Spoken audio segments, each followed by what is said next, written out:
नमस्ते।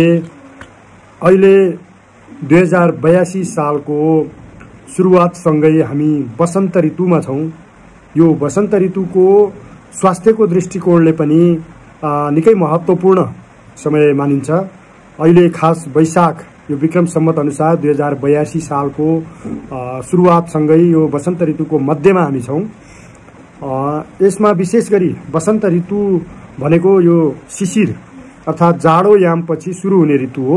त्यो बेलामा हामीले हाम्रो जीवनशैलीमा परिवर्तन गर्न सक्यौं र यसको महत्त्व बुझ्यौं भने हामी रोगबाट बच्न सक्छौं र शरीरमा ऊर्जा पनि बचाइराख्न सक्छौं।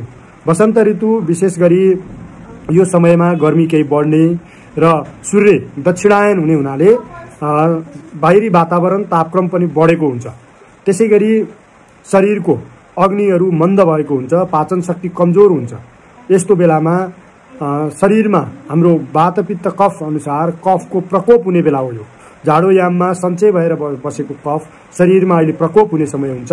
यो अवस्थामा हामीले हाम्रो आहार विहार र व्यवहारलाई सन्तुलित गर्न सक्यौं भने रोगबाट बच्न सकिन्छ। ऋतुहरूको हाम्रो शरीरमा ठूलो प्रभाव रहेको हुन्छ। तिनीहरूको आधारमा पनि प्राकृतिक रूपमै शरीरको रोग लाग्न नदिनको लागि, शरीरका स्रोतहरू स्वस्थ राख्नको लागि र शरीरमा कुनै पनि दोषहरू वृद्धि हुन नदिनको लागि यो ऋतुचर्याको पालना गर्नुपर्ने हुन्छ। त्यसैले वसन्त ऋतुमा विशेष गरी यहाँहरूले हलुका पच्ने खालको सुपाच्य खानेकुराहरू खानुपर्छ।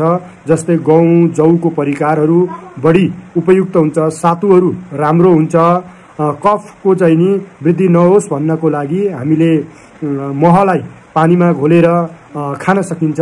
त्यसैगरी धेरै जसो तीतो, टर्रो र पिरो खालको खानेकुराहरूमा बढी खानेकुराहरू खान सकिन्छ, न कि धेरै गुलियो, अमिलो र नुनिलो खानेकुरा भन्दा तीतो, टर्रो र पिरो खानेकुरा चाहिँ नि यो ऋतुको लागि बढी उपयुक्त हुन्छ। त्यसैगरी दिउँसो सुत्नु चाहिँ नि त्यति उपयुक्त मानिदैन यो ऋतुमा। त्यसैले हामीले रात्रिको समयमा पर्याप्त रूपमा शयन गर्नुपर्छ र दिनमा चाहिँ नि सुत्नु हुँदैन।